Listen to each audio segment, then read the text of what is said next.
অস্ত্র আইনের 19-এর এ ধারা তার বিরুদ্ধে 10 বছরের সশ্রম কারাদণ্ড আজকে রায় 75। আপনারা জানেন যে একজন আলোচিত আসামি ফয়সাল করিম মাসুদ হোসেন রাজু, যিনি শহীদ ওসমান হাদি তাকে গুলি করে হত্যা করা ছিল, ওই মামলায় তিনি অন্যতম আসামি এবং তিনি বর্তমানে ভারতে বন্দী অবস্থায় আছেন।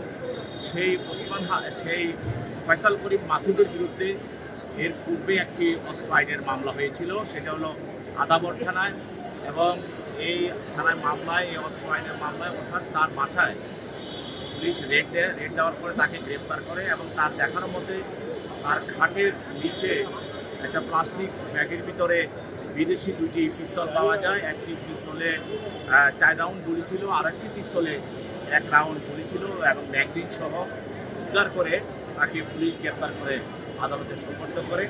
এরপরে এই মামলায় তদন্তকারী কর্মকর্তা তদন্ত করে তার বিরুদ্ধে অভিযোগপত্র অর্থাৎ চার্জশিট দাখিল করে। পরবর্তীতে মামলাটি বিচারের জন্য বদলি হয়ে ঢাকার 18তম অতিরিক্ত আদালতে সে এই মামলাটি বিচারের জন্য চলে আসে। আসার পরে সেখানে প্রায় 14 জন সাক্ষী ছিল চার্জশিটে। সেখানে পাবলিক সাক্ষী সহ পুলিশ সাক্ষী মিলে প্রায় 13 জন সাক্ষী সেখানে সাক্ষ্য প্রদান করে।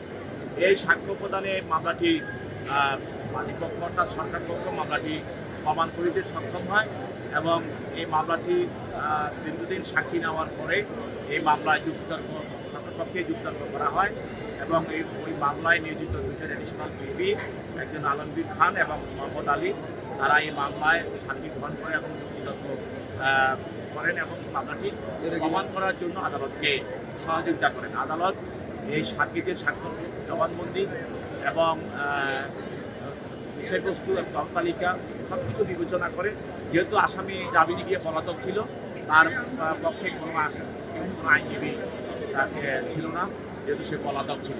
সেই জন্য এই সাক্ষীগুলো বিবেচনা করে পর্যালোচনা করে বিজ্ঞ আদালত তার বিরুদ্ধে আজকে রায় ঘোষণা করে এবং অস্ত্র আইনের 19-এর এ ধারা তার বিরুদ্ধে 10 বছরের সশ্রম কারাদণ্ড আজকে রায় 75।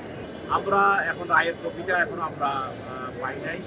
আমরা রায়ের কপিটা দেখব, দেখার পরে আমরা পর্যালোচনা করে আমাদের উদ্বোধন কর্তৃপক্ষের সঙ্গে আমরা পরবর্তীতে এই ব্যবস্থা